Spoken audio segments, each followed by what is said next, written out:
Hello, everyone. Hello there.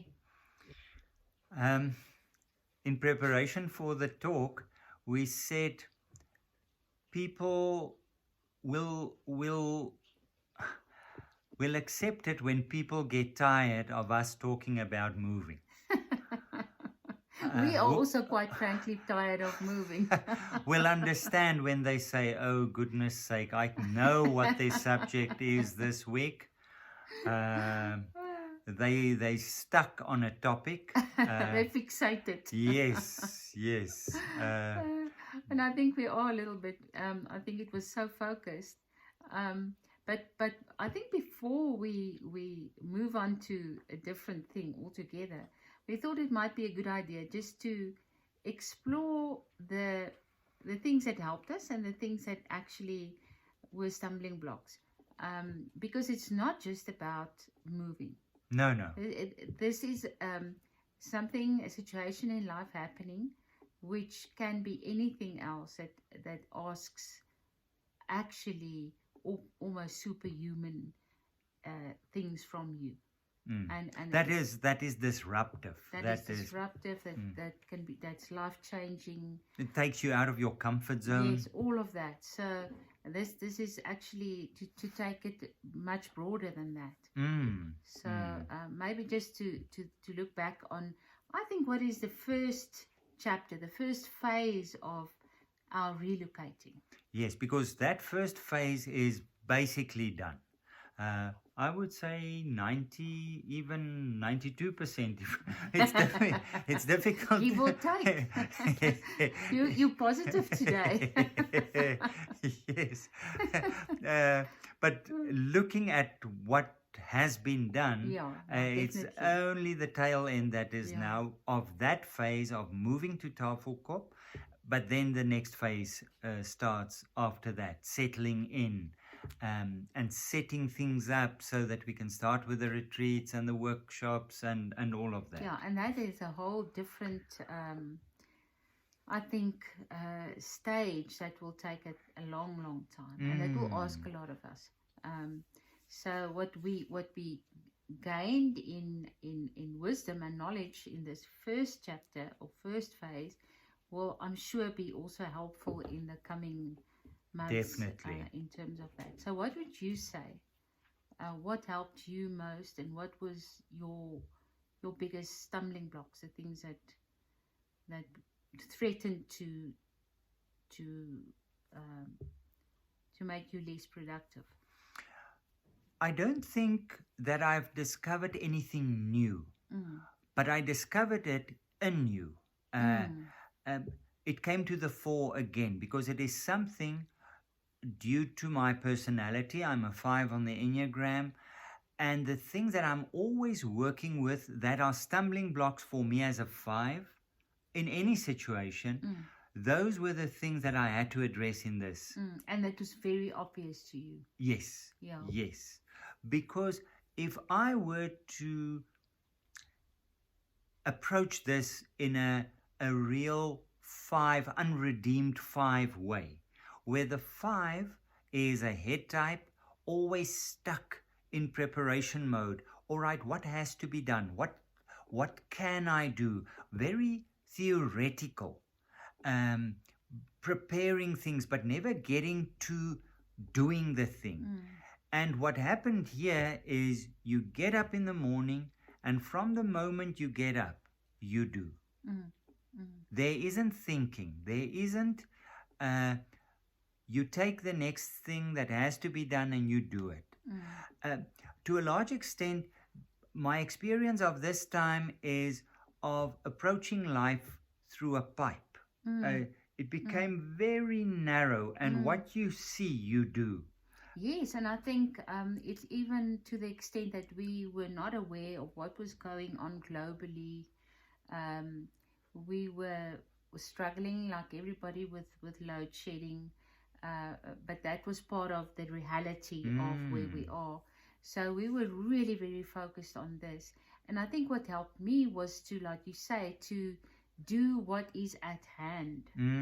And because it's so easy to get totally overwhelmed by the magnitude of what needs to be done.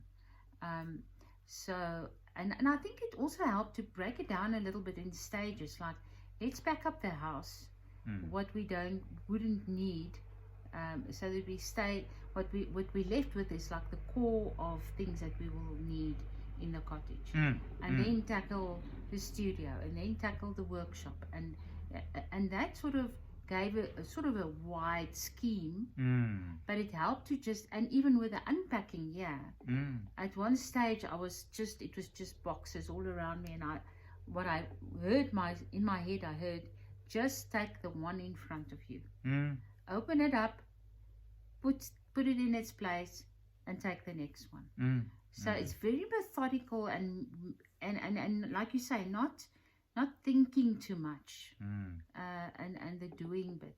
And take, for instance, that first phase of packing up. If I got stuck while packing up, saying, yes, but how are we going to pack these boxes once we start moving? Sort of nitpicking about, and anticipating what is to come and so on, that won't help. But to focus on what is at hand, and do that, because it's in the moment, being in the moment. It's like so many things is try to stay in the moment, because otherwise you can get so scattered and totally overwhelmed by the whole thing. And it's a strange experience that I've had. I didn't mention that in the Afrikaans recording, but there was almost wisdom and compassion in the moment, in the sense that I might anticipate something to go wrong, but when you arrive in the moment, there is some help, there is some resolution, there is things open up that I didn't think about when I had my fears at 3 o'clock in the morning. But when I arrived the next day in that situation, it was not such a... Yes. It was still challenging, but it almost presented its own solutions. Yes.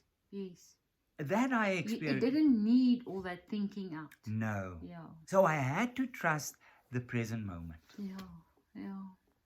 And the other thing that helped me was to accept help and to realize you can't do it alone, especially if it's something daunting and big, whether it is a life change or a medical situation, or it is very difficult and almost impossible to, in a meaningful way, to do it alone. And I think it's important to get the professional help that you need. I mean, if you like, we have the things that are left are very huge, very heavy. It needs a crane to pick it up. So it would be totally futile to try and do that on your own with a couple of people. And it would be dangerous, actually. So to really also look at a situation and say, I have to get the help that is specialized for what this thing asks of me. I think a big thing for me is you were saying accepting help, but just accepting the reality of the situation. Accepting that we have to move, accepting what we have to move. I think when you are in that phase where you are really not, you're fighting it, or your emotions are all over the place, it makes it extremely hard, and it drains your energy to such an extent that you can't focus on what's at hand. So acceptance, I think, is a big part of what helped me in maintaining a sense of, because it gives you a sense of purpose then. This is what needs to be done. We have to do it. Let's go. If you get stuck at, this shouldn't happen. Why is this happening to me? You know, how can they, or whatever. You know, so it's I'm glad that we could get to that place of acceptance quite quickly, and also see the opening up of what God is intending with us. So and that helped a lot, I think. Yeah, it was also a very enriching experience to have this sense of people journeying with us. Yes, yes.